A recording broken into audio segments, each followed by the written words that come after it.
ಆಲೂಗಡ್ಡೆ ಚಿಪ್ಸ್ನ ಮನೆಯಲ್ಲೇ ತುಂಬ ಸಿಂಪಲ್ ಆಗಿ ಹೇಗೆ ಮಾಡ್ಕೊಳ್ಳೋದು ಅಂತ ತೋರಿಸ್ತಾ ಇದ್ದೀನಿ. ಟೇಸ್ಟ್ ಕೂಡ ಶಾಪಲ್ಲಿ ಸಿಗುತ್ತಲ್ವಾ ಅದೇ ಥರ ಇರುತ್ತೆ. ಮೊದಲಿಗೆ ಆಲೂಗಡ್ಡೆನ ಒಂದೆರಡರಿಂದ 3 ಸಾರಿ ವಾಶ್ ಮಾಡಿಕೊಂಡು ಸಿಪ್ಪೆನೆಲ್ಲ ತೆಗೆದು ಐಸ್ ವಾಟರ್ನಲ್ಲಿ ಹಾಕಿ ಎತ್ತಿಟ್ಕೋಬೇಕು. ನಂತರ ಇನ್ನೊಂದು ಮಿಕ್ಸಿಂಗ್ ಬೌಲ್ನಲ್ಲಿ ಐಸ್ ವಾಟರ್ನ ಹಾಕಿ ಆಲೂಗಡ್ಡೆನ ಸ್ಲೈಸ್ ಮಾಡ್ಕೋತೀವಲ್ವಾ ಅದರಿಂದ ತೀರಾ ತೆಳುವಾಗೇ ಸ್ಲೈಸಸ್ನ ಮಾಡ್ಕೋಬೇಕಾಗುತ್ತೆ.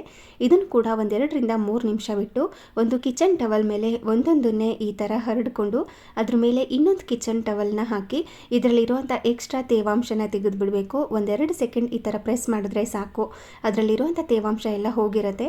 ನಂತರ ಹೈ ಫ್ಲೇಮ್ನಲ್ಲೇ ಕಾಯಿಸಿರುವಂಥ ಎಣ್ಣೆನಲ್ಲಿ ಹಾಕಿ ಮೀಡಿಯಂ ಫ್ಲೇಮ್ ಟು ಹೈ ಫ್ಲೇಮ್ನಲ್ಲಿ ಇಟ್ಕೊಂಡು ಇದನ್ನು ಕ್ರಿಸ್ಪಿಯಾಗಿ ಆಗೋ ತನಕ ಫ್ರೈ ಮಾಡ್ಕೋಬೇಕು. ಇದೇ ಥರ ಒಂದೊಂದೇ ಬ್ಯಾಚನ್ನ ಸ್ಲೈಸಸ್ ಮಾಡಿ ಅದರಲ್ಲಿರುವಂಥ ತೇವಾಂಶನೆಲ್ಲ ತೆಗೆದು ಈ ಥರ ಎಣ್ಣೆನಲ್ಲಿ ಫ್ರೈ ಮಾಡ್ಕೋಬೇಕಾಗುತ್ತೆ. ಇದು ಬಿಸಿ ಇರುವಾಗಲೇ ಇದ್ರ ಮೇಲೆ ಉಪ್ಪು ಮತ್ತು ಖಾರನ ಸ್ಪ್ರಿಂಕಲ್ ಮಾಡ್ಕೋಬೇಕು.